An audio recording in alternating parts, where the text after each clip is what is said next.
Hello, my name is Cheryl Wilson and I'm an abstract artist, and thank you for coming back to my channel or joining my channel. I'm going to take you on a little venture with me. I just returned from a trip to be a grandmother for the second time. But I took my art journey with me. Even though I took a pause in painting every day, I was inspired by so many things around me.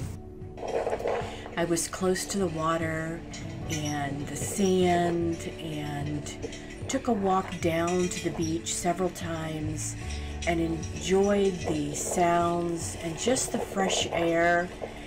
And it was so relaxing. I think that many times we think if we take a pause in our art journey that it's going to be hard to get back into the journey. And I actually find just the opposite happens.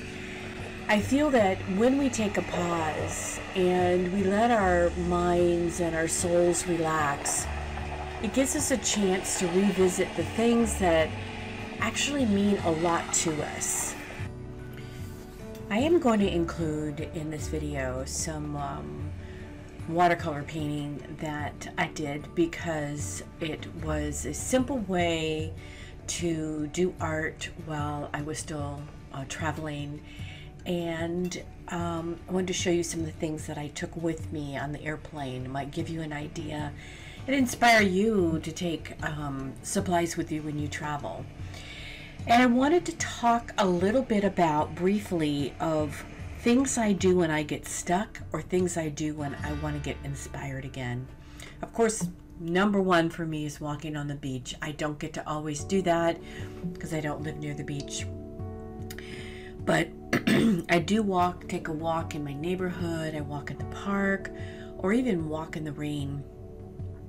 And it just unclogs your mind. There's something about when you are away from your art, away from something that you feel is providing stress, and that's when you get stuck on a painting or you just get stuck on your journey, to revisit other things in your life that when you go back you find all of a sudden that ugly painting doesn't look ugly anymore, or you look at it differently.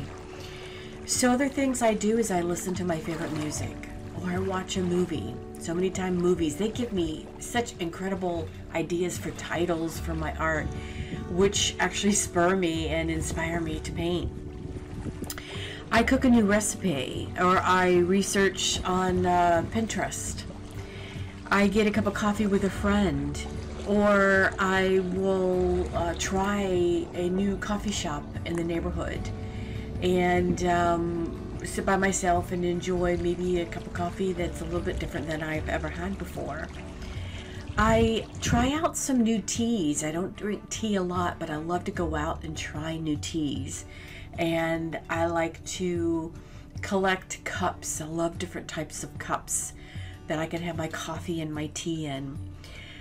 Even making a charcuterie board, because there's something about the design of putting the meats and cheeses and the fruits down on a charcuterie board. It just inspires me. Or even reading a book and then posting about the book and engaging in chatting about a book, especially art books. So those are just some of the things I do to try to find my passion again, that inspire me in ways that I might normally not am able to come out of a slump of being stuck, or just to give me some fresh air. So I hope those have helped. And I want to show you some of the art things I did while I was gone and some ideas that I had.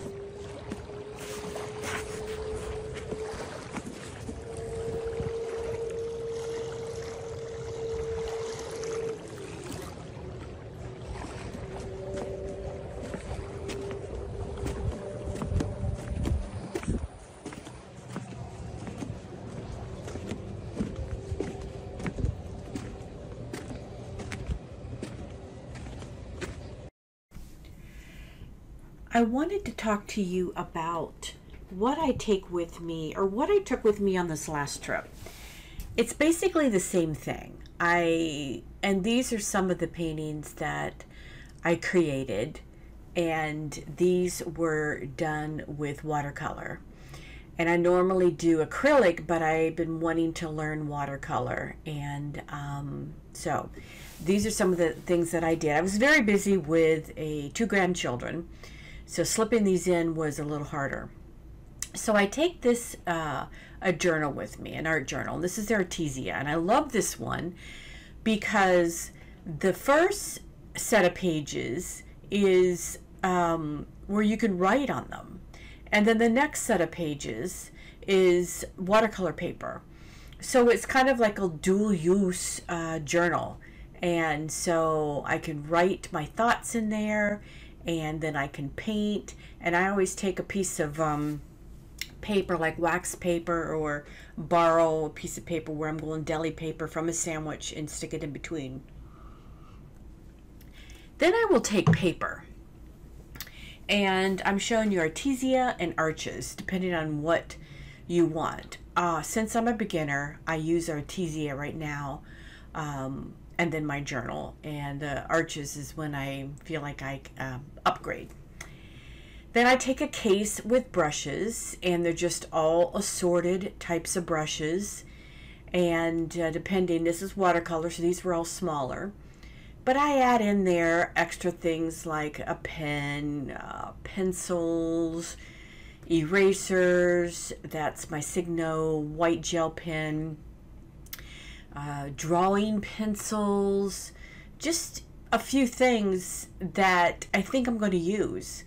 And, if you keep your supplies minimal, then it forces you to create with what you have. So there's nothing wrong with taking a minimal amount of things and creating from there. I always take a little bottle of water that's empty. There's like a piece of cardboard. There's a credit card and a smaller piece of cardboard, a palette knife, and kind of like a wash brush I took with me on this trip, and just to stick with a point on the end. And then I will find a twig. You'll see me create a piece of art where I use a twig. There's a couple more brushes. That's a hack brush, a hake brush, I think it's called, a hack brush.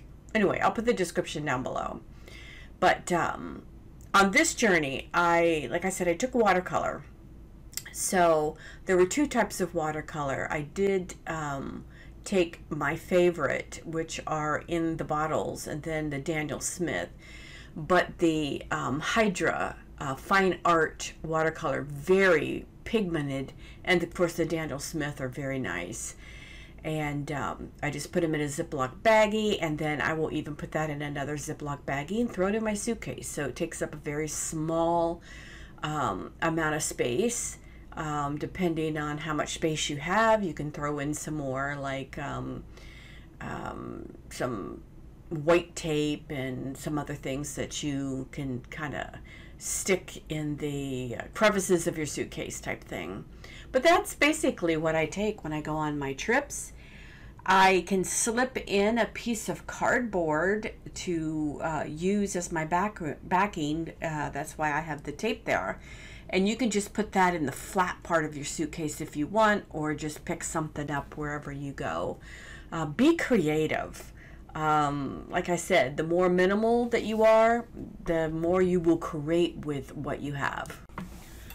So since I really didn't record painting, a watercolor painting, while I was on my trip, I tried, but like I said, I was with a 2.5-year-old and a newborn, and helping my daughter-in-law and son, and I was busy, so I thought I would do a watercolor painting demonstration for you here.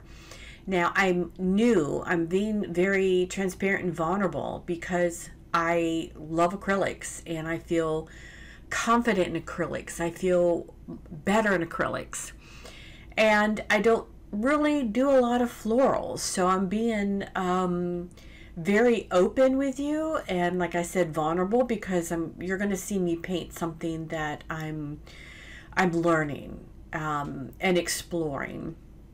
But I thought I would do this because some of you are new in your journey of watercolor. Some are very seasoned, and maybe you can give me some hints. But since it was what I took with me on my trip, and I will do it again, I wanted to show you, just a painting where I did add in the end a little bit of white, titanium white acrylic paint because I was missing a bottle of that white fix-it type paint that I use. But here's the painting, and I thought you'd just enjoy this as an ending to my trip down to the beach and to be a new grandmother. I could not add a painting of some sort in my video. So here is a piece of paper. This is watercolor paper from, it's not Arches, it's the Artesia.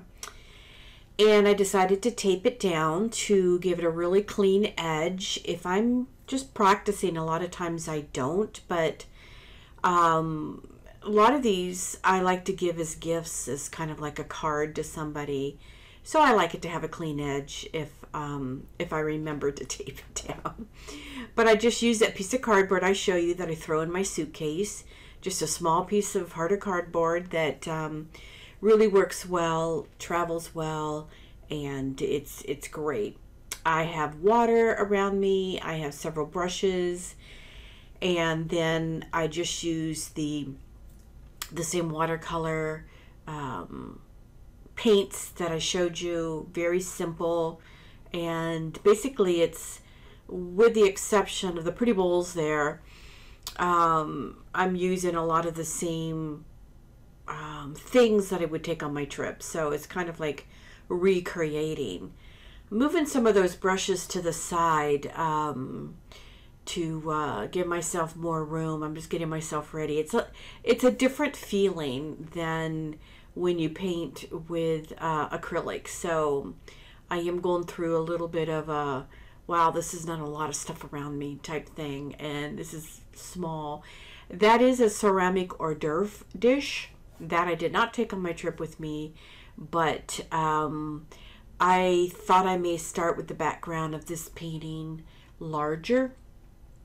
Not larger, but with more drips, the wet on wet type of technique. So I wanted to have the space there to spread my paints out. So some of my techniques I think are a flashback to being an acrylic painter, mixed media painter. And not that I don't use watercolors in my painting, I do, but it's very mixed with acrylics. So this painting is going to be basically without, well, except for the end, going to be watercolors. So I'm starting with the Hydra color, and then I pull out one of the Daniel Smith, and it doesn't really matter what colors. I say that with acrylic, so I'm not that particular on the colors I'm using, but I am doing a background of the blues and greens on this particular painting. So I'm bringing in, and then I decide the reason why I'm moving stuff, because I thought I want to be able to take that cardboard and tilt it. So I'm just dabbing in the paint, the watercolor, onto the wet that is already there, and it's thicker. There's not a lot of water there, so it's not going to have that blooming effect that sometimes you get. But I just wanted kind of like an abstract, this is going to be an abstract look. It ended up being two flowers, but I quite didn't know what direction. You know, it's funny because my mindset is the same when I was creating this as it was with my acrylic paintings, my acrylic abstracts. I really didn't have a plan. I was just going in and playing, and I think with watercolors, a lot of times you have more of an idea, unless it's an abstract painting, of what you're going to paint.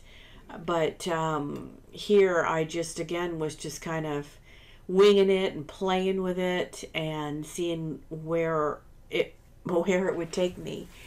And I pretty much it's like a conversation that I have with the paints. I just did a post on Instagram. When I paint, a lot of times I'm such an introvert. I don't talk to a lot of people.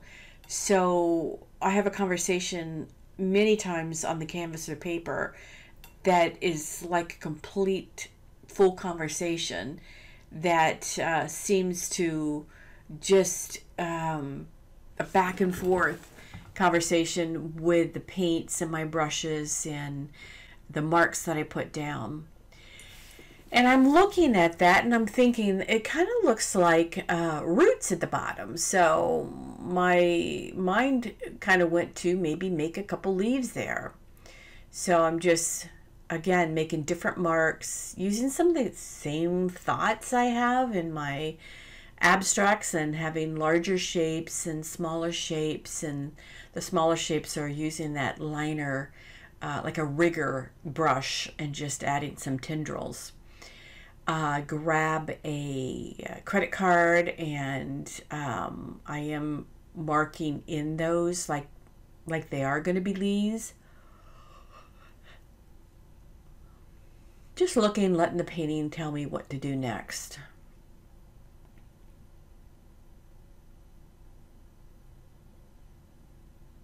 I got those dishes. I'll put a link below in the more section. It's a beautiful set of ceramic dishes, one for the brushes and one for the water.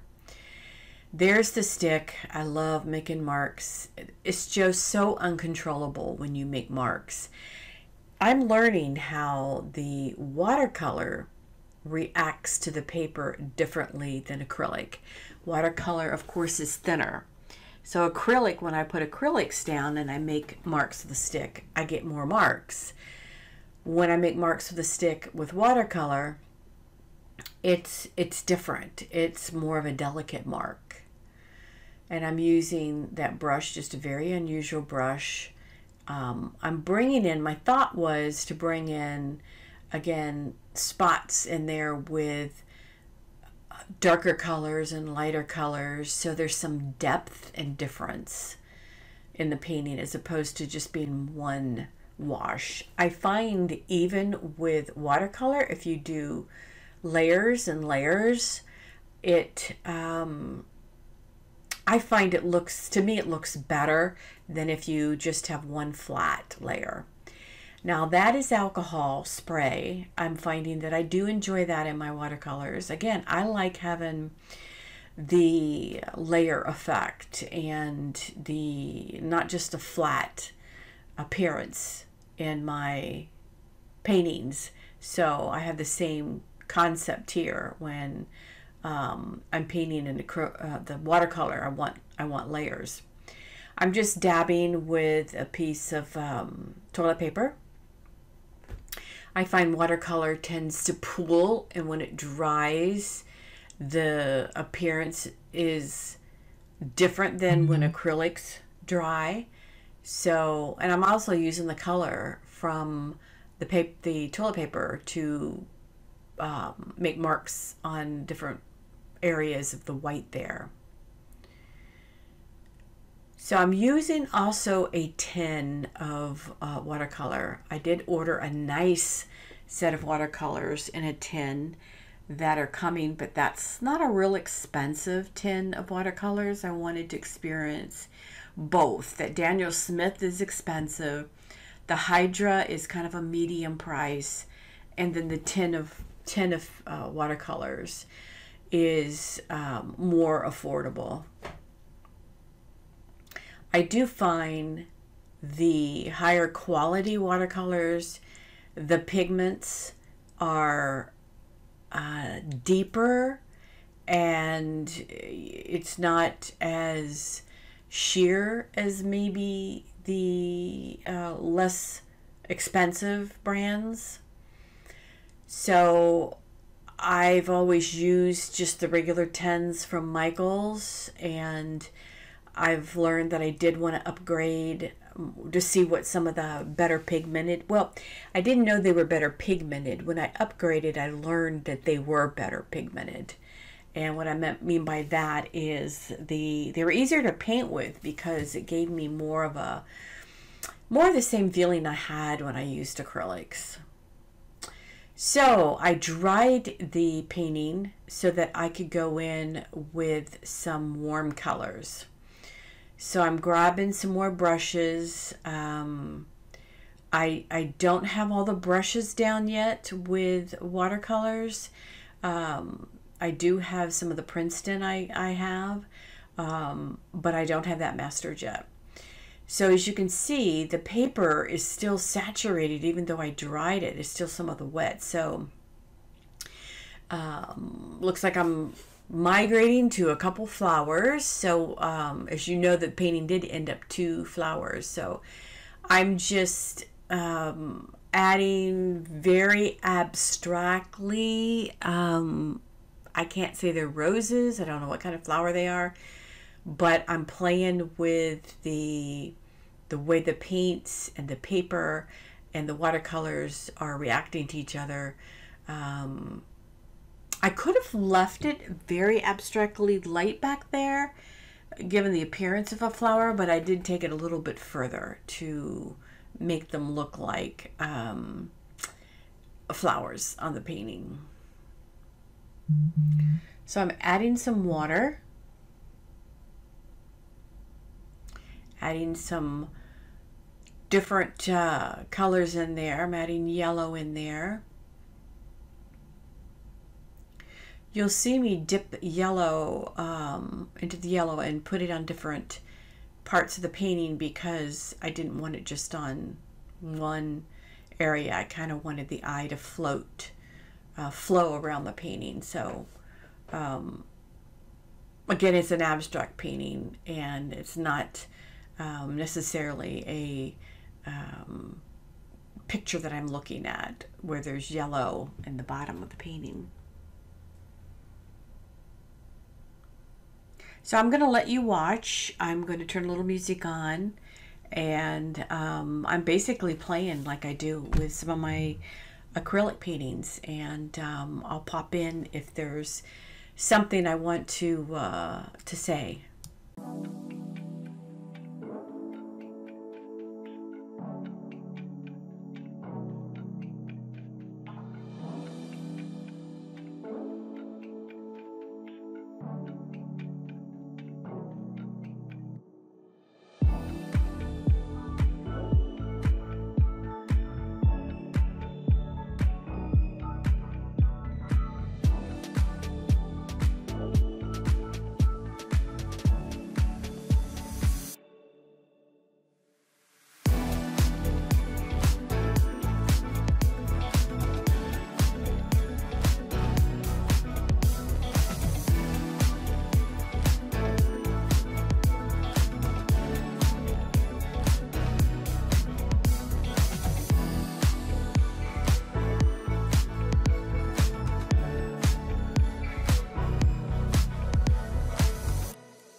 at you like that, you lose it completely.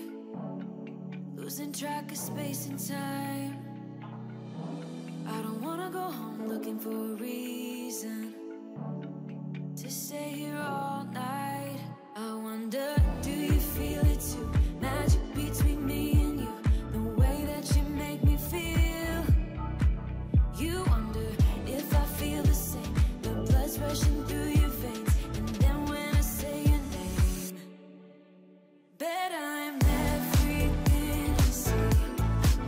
Bet I'm everything you need. We're high on this feeling.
So I hope that you've enjoyed this painting, or this whole video. It was a little bit more than I normally share of my life, but it was an important part of my journey, this taking a break, and I wanted to share that. I was using a gold pen at the end to just add in. If you see the painting, I'll do a snapshot of it up close, but the gold just added a really phenomenal addition to the painting. You know, who doesn't love a splatter of white and some scribble of gold? At least it kind of just finishes off a painting for me. So thank you for letting me share this part of my life with you, and I'd love to hear your experiences of being a grandmother, a new grandmother, or new mother. Maybe someday I'll share my journey. My journey of being a mother it's quite a miracle in itself. But there's my painting. I love it, and I hope you do too. And thank you for joining me. And I really love those that leave me comments. Well, I love you all, but it's really wonderful. It touches my heart to get comments. So thank you for joining me. Have a great day.